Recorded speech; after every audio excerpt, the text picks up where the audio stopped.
एक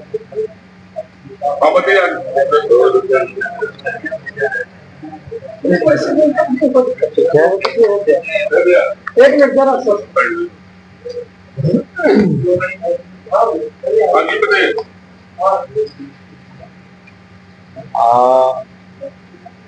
सबसे पहले तो आप तमाम मीडिया बंधुओं का हार्दिक मैं आभार व्यक्त करता हूं कि आप सबने इस गंभीर मसले पर एक संवेदनशीलता दिखाई और जो जनजीवन के आम मसले हैं, जो मसाइल हैं जनजीवन के, उसको सामने लाने में हमारी टीम के साथ आप सहयोग कर रहे हैं, इसके लिए आपका हृदय से आभार। देखिए, हम लोग सबको पता है कि सुल्तानगंज अंचल में जो आज अराजकता का माहौल व्याप्त है। मैं हालांकि सुनने के लिए बहुत जगह की बहुत बातें आती है, लेकिन मैं आज के दिन सुल्तानगंज अंचल में व्याप्त भ्रष्टाचार और जो अराजकता है, इस विषय को रेखांकित करने यहाँ आया हूँ। और मैं चाहता हूँ कि आप लोग के माध्यम से सुल्तानगंज अंचल की सफाई हो, ताकि लोगों की जो गाड़ी कमाई लूटी जा रही है उस पर रोक लगे। जो जमीन घोटाला किया जा रहा है सुल्तानगंज में, उस पर रोक लगे।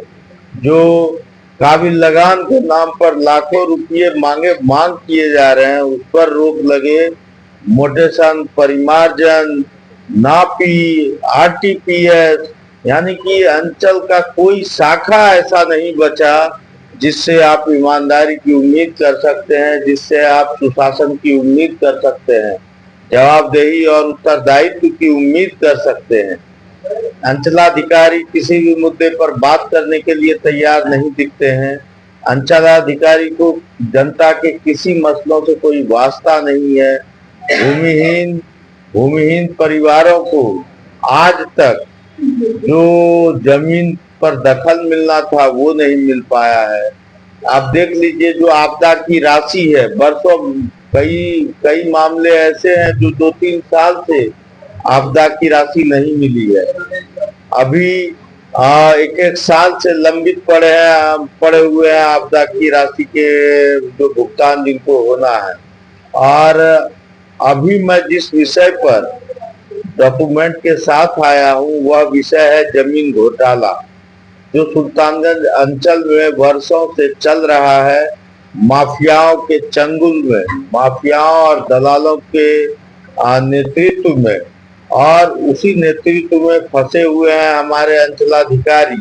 मैंने कई बार उनको आगाह किया कि आप न्यायाधीश के रूप में बैठते हैं शनिवार के कोर्ट में, आप न्याय के लिए फैसला दीजिए, लेकिन वो इतने निकम्मे साबित हो रहे हैं कि सुल्तानगंज अंचल बिल्कुल अराजकता का शिकार हो गई है।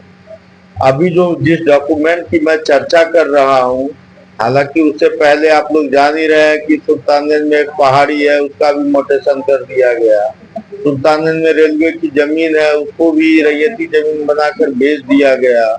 अभी मैं जिस जमीन का जिक्र कर रहा हूँ, तो इस जमीन में जिस डीड नंबर का इस्तेमाल किया गया है, वह डीड नंबर जो है भागलपुर की जमीन का डीड नंबर है 5787, और उसके आधार पर 5787 1 जून 2018 की तारीख पर यह डीड की गई थी भागलपुर में। और यह जमीन भागलपुर के मुकुटधारी अग्रवाल से संबंधित है। और उस डीड नंबर पर सुल्तानगंज नगर की जमीन, सर्वे वार्ड संख्या 7 की जमीन का मोटेशन कर दिया जाता है। इससे घनघोर आपको कोई दूसरा उदाहरण मिल नहीं सकता अराजकता का और भ्रष्टाचार का। इसलिए मैं आप लोग के माध्यम से जिला प्रशासन से आज यहाँ यह अपील करने आया हूँ कि आप जगिए और यथाशीघ्र सुल्तानगंज अंचलाधिकारी को बर्खास्त करके सुल्तानगंज अंचल कार्यालय की सफाई का काम शुरू कीजिए। नहीं तो हम लोग इसको एक बड़े आंदोलन की तरफ ले जाएंगे, और अगर हमें बड़े कोर्ट, हाई कोर्ट भी जाना पड़ेगा तो हम वहां भी जाने का काम करेंगे। लेकिन अगर आपने सुल्तानगंज अंचलाधिकारी को बर्खास्त नहीं किया और जांच नहीं करवाई, सुल्तानगंज से दलालों और माफियाओं को समाप्त नहीं किया, तो हम एक बड़े आंदोलन की तरफ बढ़ने का काम करेंगे और रुकेंगे नहीं हम। पूरा घोटाला बन रहा है, बिल्कुल उनकी संलिप्तता है। आप देखिए कि पिछले 6 वर्षों से वो सुल्तानगंज में है, पहले बतौर आरओ, फिर प्रभारी सीओ, फिर सीओ। उन्हीं की पोस्टिंग वहां क्यों होती है? आरओ से जब वो सीओ बने तो 10 दिन के लिए बाराहाट गए, बौसी बाराहाट, और वहां से 10 दिन में वो फिर से यहाँ चले आए। ऐसा ऐसा ऐसा ऐसा कैसे हो गया?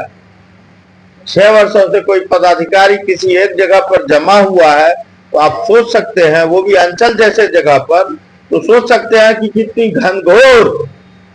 घनघोर अराजकता वहां फैली होगी, जिसको सुरक्षित करने के लिए, जिसकी देख रेख करने के लिए उस अंचलाधिकारी की फिर से वहां नियुक्ति करवाई जाती है। और जो माफिया काम कर रहा है वहां, जो दलाल काम कर रहा है, उसके पैर न सिर्फ सुल्तानगंज अंचल में है, बल्कि डीसीआर कार्यालय, एसडीएम कार्यालय और एडीएम कार्यालय तक वो अपनी पैरवी पहुंच होने का दावा करता है।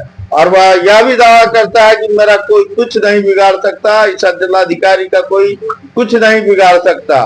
तो सुल्तानगंज अंचल में जो अराजकता व्याप्त है, मैं चाहूंगा, आप लोग के माध्यम से निवेदन करूंगा कि डीएम साहब आप ध्यान दीजिए और सुल्तानगंज अंचल की सफाई को सुनिश्चित करिए। आप एक टीम बनाकर भेजिए वहां, मैंने जो आरोप लगाया आप उसकी जांच करवाइए और यथाशीघ्र अंचलाधिकारी को बर्खास्त करके जेल भेजने का काम करिए।